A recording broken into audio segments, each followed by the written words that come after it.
I'd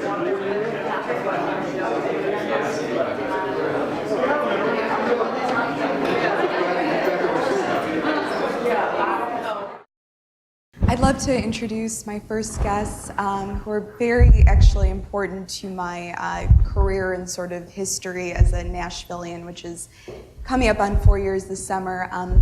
This is Todd Mayo and John Walker. I would love to know a little bit about both of your histories, because I know that you met in the advertising world. We did.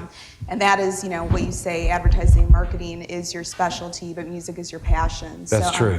Maybe you can tell us a little bit about how you ended up in Nashville and what you were doing prior to Music City Roots and Sure. Bluegrass Underground. We produce Music City Roots and Bluegrass Underground. Literally, we're just our job is to use our business acumen, whatever that is, or creativity, to shine a light on these great musicians. And it's sort of in the Americana, whatever that means, genre, but basically all American music, or music that has come from around the world to be, we're going to Ireland next month, we've been to Australia. It's sort of a global kind of vision about, any city that has a distinct musical culture is a music city. But at the end of the day, our job is to endeavor through radio, television, technology, online streaming, YouTube channel, podcast, any way that you can consume content to just show people something else that's more indicative of the reality of not just Music City, but sort of the country than what maybe you might hear on the radio. And so starting this 8 or 9 years ago, sort of the music that we were presenting was maybe on the fringes.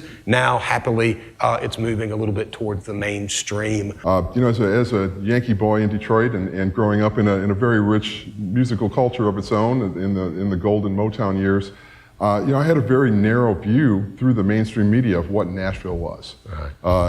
It was the checkered tablecloths and big belts and cowboy hats, and somehow, whenever the media would come to town to film B-roll, they would find a mechanical bull. I still don't know where the bull is, but it's like it was always on TV, and so you had this picture of, hay bales and kind of. And when I got here, I'm like, this is not the town at all that I had perceived as an outsider in the mainstream media. Actually, if I had known how cool this place was, I would have been here 30 years sooner. It really did seem like we were kind of on a mission to sort of brand Music City for the reality of what it is and was, as opposed to what the perception was. Don't buy in to the duality of yourself and everybody else.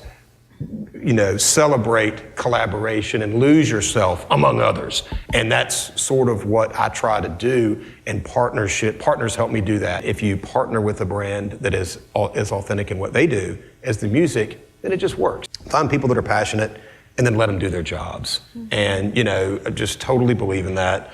Rather somebody fail and just learn and grow and everybody do it together. And I think if you find the right person, that's like 95% of the battle. We think healthy debate is a good thing on a team because, in a multitude of counsel, there's wisdom. And we always if we disagree, we're disagreeing under the premise that we're not arguing to see who's right, but for what's right. And that usually exists somewhere in the middle. I've kind of been very fortunate to watch the evolution of Music City Roots. Yeah. And, it progressed from a radio show to, I think, the first time I interviewed you, you were about to go, into your first season of PBS. How do you stay interested repeatedly, going into your 7th consecutive year in the same thing?